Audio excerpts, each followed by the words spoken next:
పాదయాత్రలకు అడ్డొస్తే Facebook లో fail రాస్తాం. First పాదయాత్రలు రాసేదానికి భయపడతాం.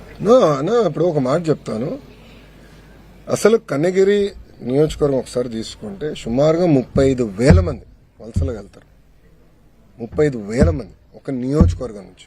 అది నేను పాదయాత్రలో గమనించాను. అందరూ మాట్లాడుకున్నాం. దానికి ఫుల్ స్టాప్ పెట్టాలి అన్న లక్ష్యంతో సిబిజీ ప్రాజెక్ట్ ఒప్పందం కుదిరిన వెంటనే నేను గొట్టిపాటి రవాణా మాట్లాడి ఫస్ట్ ప్రాజెక్ట్ ప్రకాశం జిల్లాలో చేయాలి. అది ఫస్ట్ మేము ఫిలాసాఫికల్గా అనుకున్నాం. ఎందుకంటే ఆయన ఆ జిల్లా నుంచి వచ్చారు కానీ మనం మన జిల్లాలో చేయాలి నంబర్ 1 అనుకో. దాంతో ఇద్దరం ఆడుకుంటే ఆయన అద్దంకి కావాలని కోరలా. ఇద్దరం ఆడుకుని కన్నగిరిలో ఈ సమస్య ఉంది, ప్రత్యేకంగా కన్నగిరిని మనం ఆదుకుందాం అని చెప్పి ఫస్ట్ ప్రాజెక్ట్. హెలికాప్టర్లో నేను వచ్చినప్పుడు ప్రసాద్ గారితో మాట్లాడి ఆయన ఏమన్నా మంచిది ఒక ప్రాజెక్ట్ వచ్చింది, ఇంకా భూమి వస్తే మిగతా చేద్దాం అంటే ల్యాండ్ అయిన వెంటనే నేను ఉగ్ర నరసింహారెడ్డి గారిని అడిగా, అన్నా మీరు ఎన్ని వేల ఎకరాలు చౌడు భూమి మీరు ఐడెంటిఫై చేసి వీళ్ళు కౌలు కింద ఇవ్వగలుగుతారు, ఎందుకంటే వాళ్ళు ఈ నేపియర్ గ్రాస్ చేస్తానంటే 50,000 ఎకరాలు నేను చేస్తాను అంటే 50 ప్రాజెక్టులు వస్తాయి. 50 ప్రాజెక్టులు ఒకే లొకేషన్. దానివల్ల రూపురేఖలు మారండి. రెండోది వాళ్ళు తయారు చేసి ఎరువు తీసుకెళ్లి మళ్ళీ అదే భూమిలో వాడుతున్నారు. సో న్యూట్రిషన్ కూడా భూమిలో బాగా విపరీతం పెరుగుతుంది, న్యూట్రియన్స్ బాగా పెరుగుతుంది, ఆ అడ్వాంటేజ్ వచ్చేస్తుంది. అది నేను ప్రాజెక్ట్ చేస్తే వాళ్ళు ఎట్లా తయారు ఈ ప్రాజెక్ట్ వాళ్ళు బొబ్బులు వస్తాయి, ఈ ప్రాజెక్టులు వస్తున్నాయి. అరే మళ్ళీ ఇంట్లో గ్యాస్ సిలిండర్ వాడుతున్నారు కదా ఈ రోజు, బొబ్బులు వచ్చిన వాళ్ళకి గ్యాస్ సిలిండర్ వాడితే. అంటే చూడండి, ఉద్యోగాలు ఉపాధి కల్పించాలి. ఒక పక్కన వాళ్ళే మాడతారు, ఇంకో పక్కన వచ్చే ప్రాజెక్టులు రాకుండా దుష్ప్రచారం చేయాలని వాళ్ళు ప్రయత్నిస్తారు. దొంది వైఖరి, దానికి ఫుల్ స్టాప్ పెడతాను. సో మీరు ఇట్లా కానీ దుష్ప్రచారం చేసి ప్రాజెక్టులు అడ్డుపడితే నేను వదిలిపెట్టినాను. పాపం ఒకటి గుండెపోటు వచ్చి ఇంకోటి చేయరు కొట్టుకున్నాడు కదా రెడ్ బుక్ దెబ్బకి. అవుతాయి అన్ని. నెక్స్ట్ మేమే గెలవబోతున్నాం అని చెప్పి పెట్టుబడిదారులను కన్ఫ్యూజ్ చేయడానికి వాళ్ళ ప్రయత్నం, మేమే గెలవబోతున్నాం అని చెప్తున్నారు. లేదా ఓటర్లను కన్ఫ్యూజ్ చేయడానికి వాళ్ళు కన్ఫ్యూజ్ అయ్యారు. వాళ్ళకి ఇంకా రియాలిటీకి దూరంగా ఉన్నారు. అరే సొంత కార్యకర్తలనే కలవాడండి, వాళ్ళు నాకు లెక్చర్లు బిక్తెట్లారు. వాళ్ళ సొంత కార్యకర్తలు కలిసడానికి టైం లేదండి. అధికారంలో ఉన్నప్పుడు టైం ఉండదు, ప్రతిపక్షంలో ఉన్నప్పుడు ఆయన బిజీ. ఆయన ఎప్పుడు ఆయన సొంత కార్యకర్తలను కలవాడు సార్. ఆయన సొంత నియోజకవర్గం వెళ్తేనే సరే కలవాడు ఆయన. ఇంకా ఆయన మాట్లాడడానికి ఏముంది? ఎక్కడ చేశాడండి, ఎన్నిసార్లు చేశాడండి? మళ్ళా అది మొదలు పెట్టారని మీరు ఎట్లా అట్లా ఇస్తారు బ్లాంకెట్ స్టేట్మెంట్? ఎన్ని రోజులు చేశాడు? ఓపిక ఎక్కడుంది ఆయన కూర్చుని అందరూ కనుక్కొని సమస్యలు పరిష్కరించడానికి? నిజంగానే అంత ఓపిక ఉండుంటే ఎందుకు ఇక్కడ మంగళగిరి నియోజకవర్గంలో ఆయన సమస్య పరిష్కరించలా? 5 సంవత్సరాలు ముఖ్యమంత్రిగా ఉన్నారు కదా, ఎందుకు చేయలేదు ఆయన? ఆయన ఇంటి కోసం పేదలు తీశాడు. ఆ రోడ్ విస్తరణ పెద్ద రోడ్ వేసుకున్నాక పేదల్లో ఇల్లు అంతా కొట్టేశాడు కదా, నైట్ కొట్టేశాడు. మళ్ళా అలాంటి ప్రభుత్వం మాది కాదు.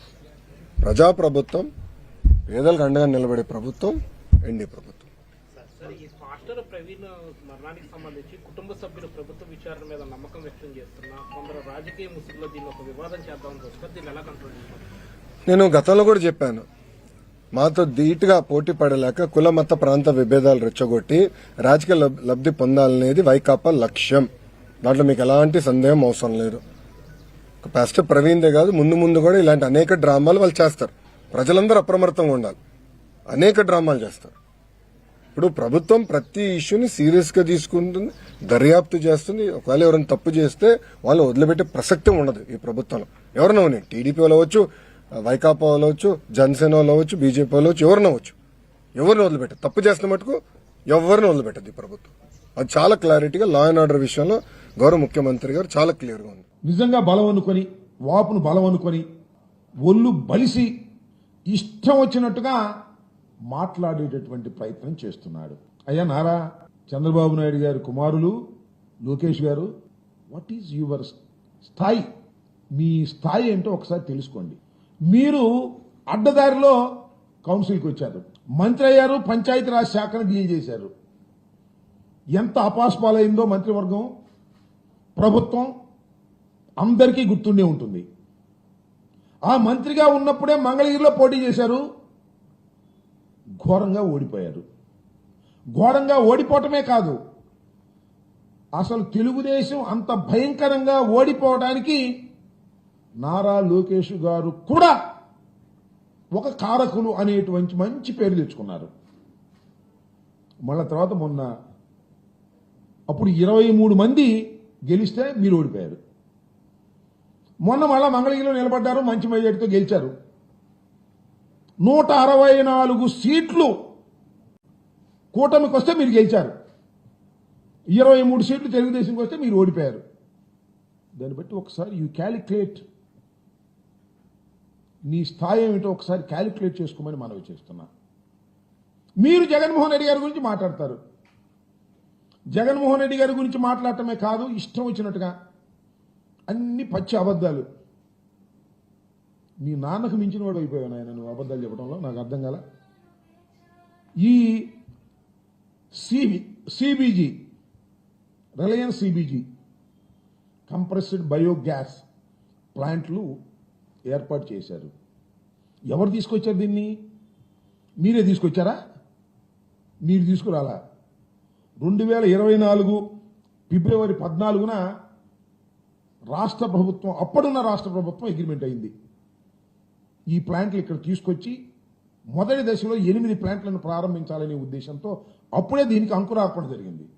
ఇవాళ నేనే తీసుకొచ్చాను అని కథలు చెప్పేటటువంటి ప్రయత్నం చేస్తున్నారు. ఎందుకు ఇంత పచ్చి అబద్ధాలు అని అడుగుతా ఉన్నా. Government is a continuous process. ఆ మాట చెప్పొచ్చు కదా. జగన్మోహన్ రెడ్డి గారి టైంలో వచ్చినాయి, ఇప్పుడు మాది మేము వచ్చేటప్పటికి ప్రారంభోత్సవం లేకపోతే ఇక్కడ శంకుస్థాపన చేస్తున్నాం కనిగిరిలో అని చెప్పొచ్చు. అది చెప్పడం ఆయన తీసుకొచ్చా అంటే కష్టపడి రిలయన్స్ అన్ని జగన్మోహన్ రెడ్డి గారు పోగొట్టారంట, ఈయన తీసుకొచ్చా అంట. దావోసెల్ ఏం పగలు తీసావే? ఒకటి కూడా రాలేదు కదా. జగన్మోహన్ రెడ్డి గారి టైంలో అయిన వాటినే ఇవాళ మీరు శంకుస్థాపనలు చేస్తూ మమ్మల్ని విమర్శించేటటువంటి కార్యక్రమం చేస్తున్నారు. దీన్నంటూ అడ్డుకుంటున్నారండి. ఎవరు అడ్డుకుంటారో నాకు అర్థం కాలేదు. మీరు తీసుకొచ్చే అభివృద్ధి కార్యక్రమాలను అడ్డుకోవాల్సినటువంటి అవసరమే లేదు. అసలు మీరు ఏమైనా తీసుకొస్తే కదా అడ్డుకోవడానికి. అడ్డుకున్న వాళ్ళందరినీ రెడ్ బుక్లో ఎక్కిచ్చేస్తాట. ఇలాంటి మాటలు మాట్లాడుతున్నారు, పిచ్చి మాటలు మాట్లాడేటువంటి ప్రయత్నం చేస్తున్నాడు నారా లోకేష్ గారు. ఏంటంటే ఆయన మాట్లాడే మాటలు చాలా దురదృష్టం. 2 సార్లు నిలబడితే ఒకసారి గెలిచాడు. What is your success rate అని అడుగుతా ఉన్నా. లోకేష్ బాబు, నీ సక్సెస్ రేట్ ఏంటి ఆయన? 2 సార్లు నిలబడితే ఒకసారి గెలిచావు. నువ్వు ఎవరి గురించి మాట్లాడుతున్నావు? వైఎస్ జగన్మోహన్ రెడ్డి గురించి మాట్లాడుతున్నావు. ఓటమి ఎరుగని వీరుడుగా ఉన్నటువంటి జగన్మోహన్ రెడ్డి గురించి మాట్లాడుతున్నావు. తండ్రి చనిపోయిన తర్వాత పార్టీ పెట్టి పార్టీని సక్సెస్ఫుల్ గా నడిపించుకొని అధికారంలోకి వచ్చినటువంటి జగన్మోహన్ రెడ్డి గారి గురించి మాట్లాడుతున్నాం. జగన్మోహన్ రెడ్డి గారి గురించి మాట్లాడుతూ ఒక మాట అన్నాయండి, విజనరీకి ప్రిజనరీకి చాలా తేడా ఉంటుందండి. అట్టంటే పర్లా, విజనరీకి ప్రిజనరీకి చాలా తేడా ఉంటుందిరా భాయ్, చాలా తేడా ఉంటుందిరా భాయ్ అంటున్నాడు. అంటే డైలాగ్ చూడండి ఎంత అహంతో కూడుకున్నటువంటి డైలాగో. విజనరీ అంటే ఎవరో తెలుసా? వాళ్ళ నానంట. వాళ్ళ నాన్న విజనరీ అంట. 1994లో కంప్యూటర్ అన్నం పెడుతుందా అని అడిగారంట హైదరాబాద్లో. ఇప్పుడు చూడండి కంప్యూటర్లు ఎంతమంది పనిచేస్తున్నారో కంప్యూటర్ టెక్నాలజీలో అంటారు. అంటే దాని అర్థం ఏంటంటే వాళ్ళ నాన్న విజనరీ అని. కంప్యూటర్ వాళ్ళ నాన్న చెబుతాడు నేనే కనిపెట్టానని, మా నాన్నే కనిపెట్టాడని. అందువల్ల ఇవాళ హైదరాబాద్ బాగుపడిందని ఈ కొడుకు చెబుతుంటే తండ్రి గురించి మనం నమ్మాలి. కంప్యూటర్ నువ్వు కనిపెట్టావా? నువ్వు విజనరీవా? అయ్యా నువ్వు విజనరీవే కాదు, ప్రిజనరీవి కూడా. 53 రోజులు రాజమండ్రి జైల్లో ఉన్నావు, అది మర్చిపోమాక. జగన్మోహన్ రెడ్డి గారిని ప్రిజనరీ అని, మీ నాన్న విజనరీ అని మాట్లాడుతున్నావు. మీ నాన్న పూడుకోవటం, జగన్మోహన్ రెడ్డి గారిని దూషించేటటువంటి కార్యక్రమం చేయటం చూస్తుంటే కోతి కొబ్బరికాయ తిరిగినట్టుంది, అంతకు మించి ఏమీ లేదు. కింద వేసుకోవడం, పైన వేసుకోవడం, కొట్టుకోవడం. నీకు అవగాహన లేదు. ఏదో చంద్రబాబు నాయుడు గారి కుమారుడుగా ఉన్నావు కాబట్టి అందరూ నిన్ను గౌరవిస్తున్నట్టుగా నటిస్తున్నారు. ఒకసారి అసలు నీ మంత్రివర్గ సభ్యులు, నీ తోటి వారు ఏమనుకుంటున్నారో తెలుసుకో. నీ గొప్పతనాన్ని గురించి, నీ అజ్ఞానాన్ని గురించి, నీ అసమర్థత గురించి రహస్యంగా ఏమనుకుంటున్నారో తెలుసుకునే శక్తి ఉంటే కొద్దిగా నీకు జ్ఞానోదయం అయింది. ఏదో నీ ముందుకు వచ్చినప్పుడు నమస్కారాలు పెడతారు, శభాష్ అంటారు. ఎందుకంటే మీ నాన్నగారు నువ్వు చెబితే తప్ప సంతకం పెట్టటల్లా, నువ్వు చెబితే తప్ప మంత్రి ఎవరికి ఇవ్వటల్లా, నువ్వు చెబితే తప్ప ఎవరికి పదవి ఇవ్వటల్లా. అందువల్ల నీ చుట్టూ తిరిగి భజన చేసే కార్యక్రమం చేస్తున్నారు కాబట్టి ఆ భజన అంతా నిజం అనుకుని కళ్ళు నెత్తికెక్కి ఇష్టం వచ్చినట్టుగా మాట్లాడటం సమంజసం కాదు అని మనవి చేస్తున్నాం.